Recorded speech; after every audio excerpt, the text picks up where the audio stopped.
Okay, we are post-game here from the Hat Parker Arena. A 7-2 loss for the Kings. An odd one here tonight, definitely with the ice issues. But, well, Chris, let's start with this game. I thought it was a very good first period from this Kings team. You outshot them 13-9. You made one mistake, ended up in the back of your net. But at the end of the period, though, you guys controlled the play for a lot of that first frame. Yeah, I really liked our start tonight. Obviously, wasn't the result heading into the intermission after the first that we wanted. Down 1-0. But again, you said yourself, we make one mistake there. We take a penalty. It's in the back of our net.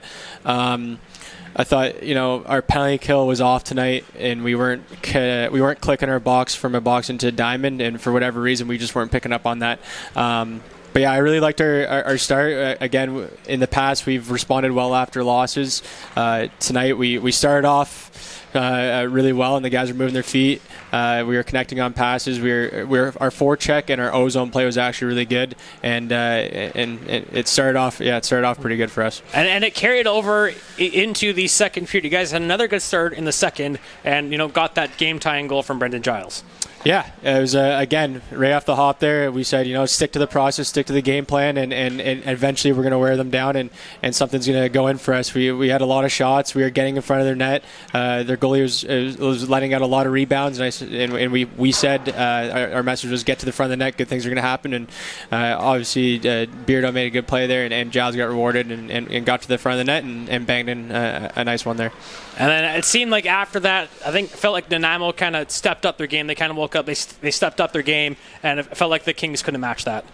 Yeah, again, we take a few undisciplined penalties. Our PK was an off night for us.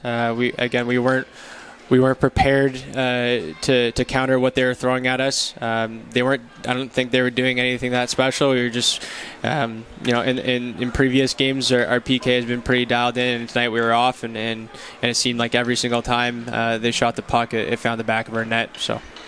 Nanaimo, they got 4 straight goals, or should I say 3 straight, to take a 4-1 lead. And then we have the ice delay, ice issue on the Hat Parker side. You have a long break, then you find out you have to go play on the secondary ice. But I felt like that stoppage was more advantageous to this Kings team, considering the Nanaimo had all the momentum all up to that point. Now it just stopped, and you guys had a chance to kind of regroup and reset. Yeah, it was it was 3 quick ones in a row there. Then we had the stoppage, and I thought it was almost a blessing in disguise for us. It was a longer timeout. It was a time for us to regroup, refresh. I thought we were feeling good coming into the third period, honestly. Things happened quick there, a few breakdowns in a 2-3 minute span. It was back of net, back of net, back of net. But the talks and the communication that we had in the dressing room leading into the third period were all good, positive vibes, and I thought we were going to turn around there. It's kind of a funny story, and we said this one's going to feel good. It'll be a good story for the rest of the year if we can pull this one out and have all the fans switch over, smaller rink, never practice over there even. So. Again, the message was pretty clear, and I thought the guys were going to respond well coming in that third. Well, when play resumed in the second period, you guys had a power play, weren't able to convert. Nanaimo would score on a power play towards the end of the second period. Then the third period got going, and you guys got on the board pretty quickly. Axel Lofgren with a shot. Then all of a sudden, it was 5-2. Yeah, things happen really quickly in the game of hockey in general, but especially in that rink. Again, it was a special teams night for us. Our power play wasn't really clicking, and our PK was not. Again, they're a good special teams team. Their power play is up there in the league, top 3 in the league, and I thought we could have taken advantage of a little bit more passive PK that they had. For whatever reason, we just weren't getting pucks on net, and it seemed like everything that we did try to get on net got blocked. So kudos to them for digging in there. They're in good shot lanes, and we just have to find a way to dig deep and bear down. And when we do get those opportunities, especially on a power play in that type of game, we have to bear down and capitalize. Now, Nanaimo would add 2 more goals. Now, as you look at this home and home as a whole, you entered, going into Friday's game, 1 point behind the Nanaimo, and then, 2, heavy wins for them. You're outscored 14-3 this weekend, and it kind of seems like that the goals, weren't achieved here over this 2-game set. No, absolutely not. It wasn't what we were expecting. Not the outcome. It's unfortunate if we've had a few guys leave the last few weeks, a few big pieces leave, and we're still trying to find those holes. But it's next man up mentality for us. Obviously, again, not the result we wanted this weekend, but we're going to move forward here, and I can promise you that we're going to do everything that we can as coaches and as a team to get this ship on the right track.